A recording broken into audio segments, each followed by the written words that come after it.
Many breaking news are coming in as we come on the air. Hi and very warm welcome at Amir Shackle 5858. I am Amir Shackle. Following news headlines have been reported by world major English news channels and news agencies. So please watch it.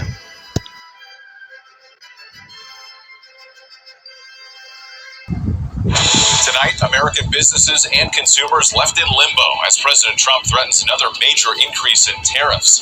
The soaring egg prices prompting a reported Justice Department investigation, and breaking news: a state of emergency on Long Island because of a large brush fire. First, the on-again, off-again tariffs. U.S. companies now bracing for the worst, with President Trump threatening up to 250% tariffs on Canadian lumber and dairy. The president insisting Canada has been ripping us off for years. Why these new tariffs could send shockwaves through the housing market.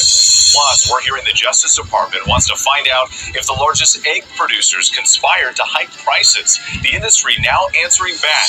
And the new spending plan rolled out by House Speaker Mike Johnson to avert a government shutdown just days from now. Also tonight, the horrific images. Russian missiles raining down on Ukraine. Adults desperately trying to protect children from the onslaught. Vladimir Putin hoping to take advantage after the U.S. suspended military aid and intelligence to Ukraine. But could talks soon resume on a possible minerals deal between the Trump administration and the Ukrainian government? Here at home, a 14-year-old is charged with murdering a New Jersey police officer.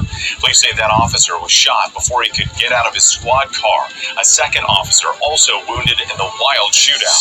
A rising NFL star facing felony charges. Kansas City Chiefs wide receiver Xavier Worthy accused in what's being called a case of domestic assault. The arson investigation underway in Miami after multiple yachts go up in flames. A standoff at the London landmark Big Ben. A man carrying a Palestinian flag climbed the tower, the standoff lasting hours. The Eagle's nest is getting crowded. Mom and Dad are now caring for triplets after another eaglet hatched overnight. And America Strong, the inspirational love story and surprise proposal captured on camera. From ABC News World Headquarters in New York, this is World News Tonight. Good evening. Thanks for joining us on this Saturday. I'm with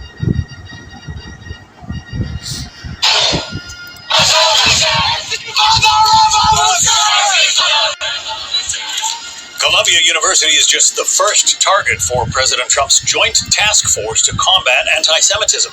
9 other universities also are under investigation for allegedly failing to protect their Jewish students. Here to weigh in, Utah Republican Congressman Burgess Stones. He's the vice chair of the House Education and Workforce Committee. What do you think, Congressman, of the action that the Trump administration is taking here? John, it's about accountability. As Stevie just said, once you hit the pocketbook, it gets some people's attention. And that's what we needed. Unfortunately, we've had a system in place for way too long in which there was just no accountability whatsoever. There's no sense of what the responsibility was, and if they were off track, that they had to get back on. We have a president who's defining what we need to have in the future, which is a very smart group of people coming through the college system, and one that understands our concept of becoming a more perfect union, which means we cannot discriminate, no matter what it might be, against each other. So I'm excited about where we are, and we're going to start seeing more colleges step to the plate, for sure, because of things that's happening right now. Apparently, at least one student who was foreign-born and was here on a visa has had that visa revoked as a result of protesting too vehemently. What do you think about that move, Congressman? It's needed. We have people that we welcome visit.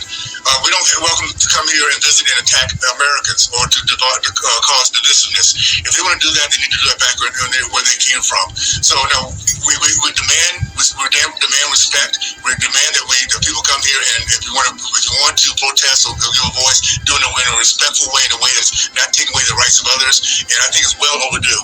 We have young people who have no idea again what accountability looks like, and we're finally getting it done. This will be a good example for those who want to stay here, want to get an education. If that's the goal, let's do it right, and you stay here and get it done and take advantage of our great country. As you know, there are a lot of people who are crying racism here. What do you think of tonight on Global National, the final push ahead of the Liberal leadership vote. Who's in the lead and when Canadians can expect an election as the threats from south of the border loom. 2 months ago, who would have thought that the Liberals would actually be in a fighting chance? Also tonight, how death by firing squad is back in the United States. He chose firing squad. Prison wardens execute a convicted killer by firing multiple rounds at him. The heartbreaking discovery of human remains at a landfill in Winnipeg after persistent calls to search the facility. Plus, how these Ukrainian newcomers to Canada are standing up for freedom and equality on this International Women's Day. Every day you worry about your family. Global National, reporting tonight. Good evening and thanks for joining us. It is the eve of the race to around the world.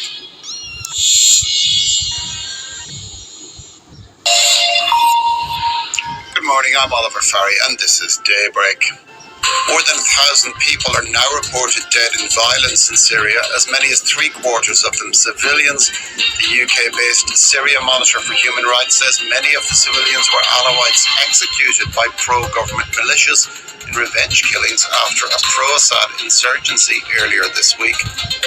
Ukrainian President Volodymyr Zelensky announces a high-level delegation for talks with the United States in Saudi Arabia. Ukraine is scrambling to mend relations with Washington after the US suspended military aid and intelligence sharing this week. Meanwhile, Russia continues with aerial bombardments. And Canada's ruling Liberal Party prepares to elect a successor to Justin Trudeau. Economist and former Bank of England chief Mark Carney is the favourite to head the government ahead of looming federal elections. Changeover comes against a backdrop of Donald Trump's tariffs, which have galvanised Canadians and given the Liberals an unexpected bump in the polls. We'll be speaking to François Riouet in Montreal.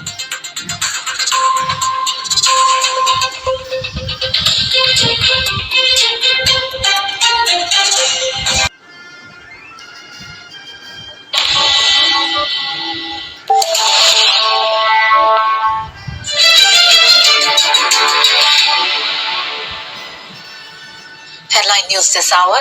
Ukraine says it is fully committed to having constructive talks with the US to find ways to end its conflict with Russia. Washington and Kyiv are set to meet in Saudi Arabia this week, just days after President Donald Trump paused military aid to the war-torn nation.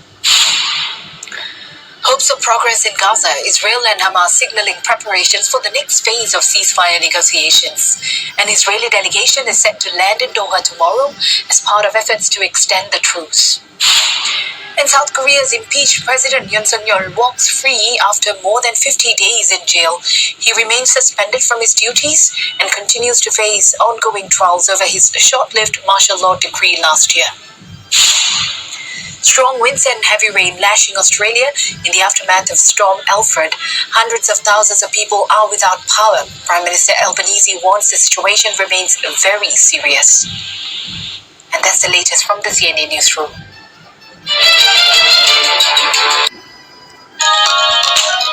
Africa News. The news. At this centre in Transmara in Kenya, these aren't ordinary martial arts classes. These Maasai girls come here to train to stand up for themselves after many escaping early marriage and female genital mutilation. Perfect, nice. No. We are more of, training them on assertiveness and boundary setting. How you carry yourself, how you talk, that confidence, them having that confidence. Because 85% of the sexual assault can be stopped verbally, the way you carry yourself, the way you speak, like by just voicing out, by just telling off these people the kind of situation that is around you. Then that is how at least these cases were able to reduce. No. Sudan has filed a case with the International Court of Justice claiming that the United Arab Emirates has violated the Genocide Convention by supplying weapons and funding the Rapid Support Forces, a rebel group involved in the ongoing conflict in Sudan. The United Arab Emirates has rejected these allegations, labeling them a cynical publicity stunt aimed at diverting attention from the Sudanese armed forces' role in the ongoing violence. Sudan's complaint submitted on Wednesday states that the RSF and its allies have committed serious crimes including genocide, murder, rape and other human rights violations against the Masalit community. Both the RSF and the Sudanese military have been accused of abuses during the conflict, which began in April 2023, leading to over 24,000 deaths and displacement over 14 million people, according to the United Nations. Decisions. Tonight, deadly strikes, Russia intensifying its attacks on Ukraine. At least 24 people killed as the United States cuts off military aid and intelligence sharing with Kyiv.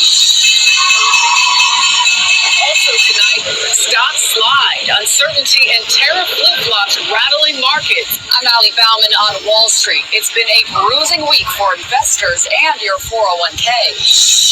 Buy America, buy Canada. How taunts Canada has been ripping us off for years. and tariffs have Canadians rethinking their relationship with the U.S. from factories to cafes. I'm at O'Keefe in Toronto, where Canadians are so steaming mad about tariffs, they've even renamed the coffee. Cabinet chaos. I'm Nicole Killian in West Palm Beach, where President Trump is denying reports of a heated clash between top advisor Elon Musk and some federal agency chiefs. There is no clash. Winter strikes back before we spring forward. Details in our forecast. And later, Volkswagen gives a classic new buzz. This is Volkswagen's all-new electric bus. I'm Carter Evans in Los Angeles. It's inspired by these icons, but what do the purists think about it? This is the CBS Weekend News from New York. But before tomorrow's news, let's go to tonight's headlines with Lewis Mackenzie.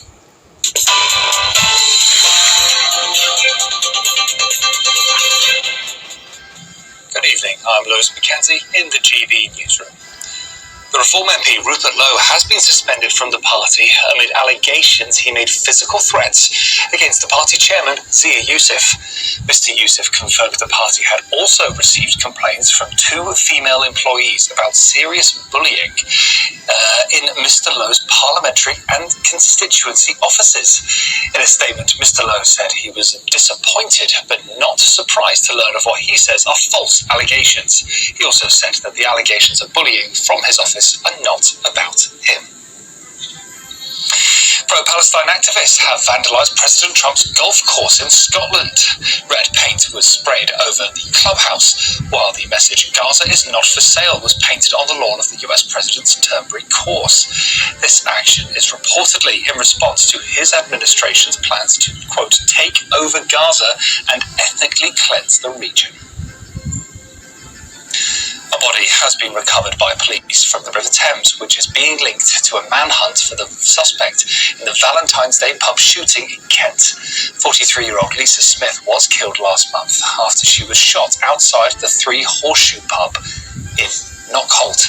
The suspect was known to Lisa, and later that evening, officers found his car abandoned on the Queen Elizabeth II bridge in the area. A police investigation is ongoing. 3 suspects are still at large after 12 people were injured in a shooting at a pub in Toronto. Authorities say 6 people suffered bullet wounds and others hurt by flying glass or shrapnel. All other injuries are not life-threatening. The motive for the attack is still unclear. Today is International Women's Day. The annual celebration aims to champion women's achievements across all aspects of life. To mark the events, the House of Commons have posted this photo of female MPs. Now, currently, there are 263 female MPs serving in the House, making up 40% of the total number of MPs today, the highest number in the history of the UK. And finally, 4 European brown bears at Whipsnade Zoo have woken up from hibernation. The bears Mana, Minnie, Naya and of course months of deep slumber, signalling the start of spring at the UK's largest zoo. Thank you very much. I've been Lewis Mackenzie, and those are your GB News headlines.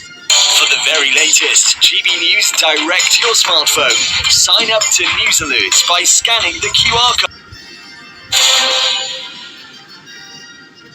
Now let's kick off headliners with a look at some of the front pages. The Telegraph leads with Russian spies plot to control flow of migrants.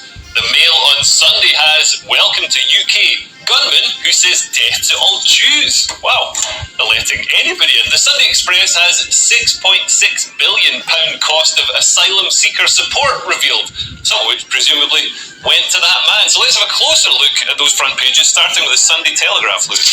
Yes, thank you for asking this of me, Leo Curse. I had a great week. Hello, good morning. It's 6 o'clock. On today's show, the Big Ben protester safely brought down and arrested after 16 hours perched on Elizabeth Tower bearing the Palestinian flag. And England look to boost their hopes of a first Six Nations title since 2020 after France stunned the champions Ireland in Dublin. It's Sunday, the 9th of March. Yeah, so sorry, I think what happened is just a couple of minutes past midnight, the protester atop the Palace of Westminster came down. MPs are calling for an investigation of how the man got into the parliamentary estate. A nationwide day of reflection, events to be held today to mark 5 years after Britain was told COVID-19 could not be contained. And Syria sees some of its deadliest violence in 14 years, with at least 1,000 people killed over 2 days. And in the Premier League, Liverpool come back from a goal down to beat Southampton to move 16 points clear at the top of the table.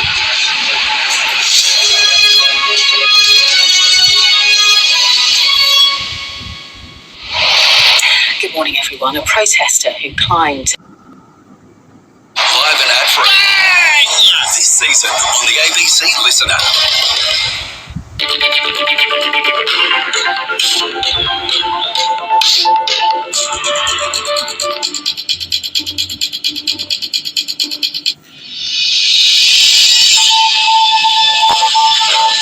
Today, gale force winds and flash flooding affecting Brisbane as the impact of ex-tropical cyclone Alfred is felt across southeast Queensland.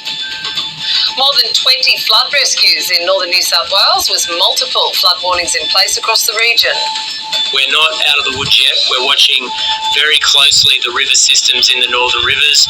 There's still a lot of rain out there. There's still a lot of full rivers.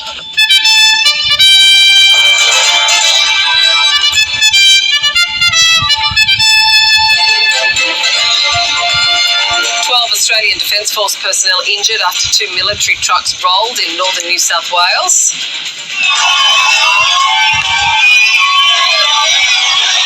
West Australian Premier Roger Cook claims his first victory, securing a third consecutive term for Labor.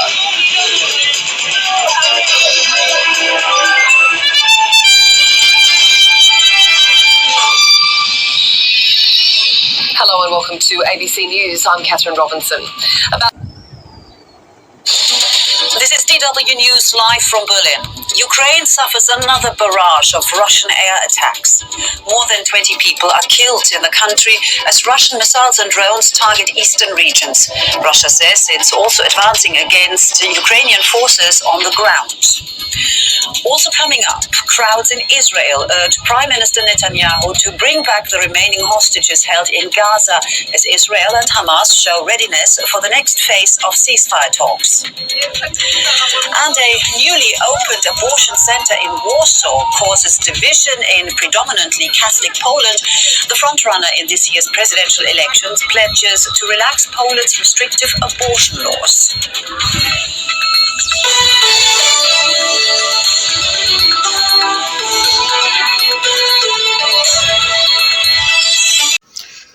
Thank you very much for giving time to Amir Shekel 5858. I am Amir Shekel.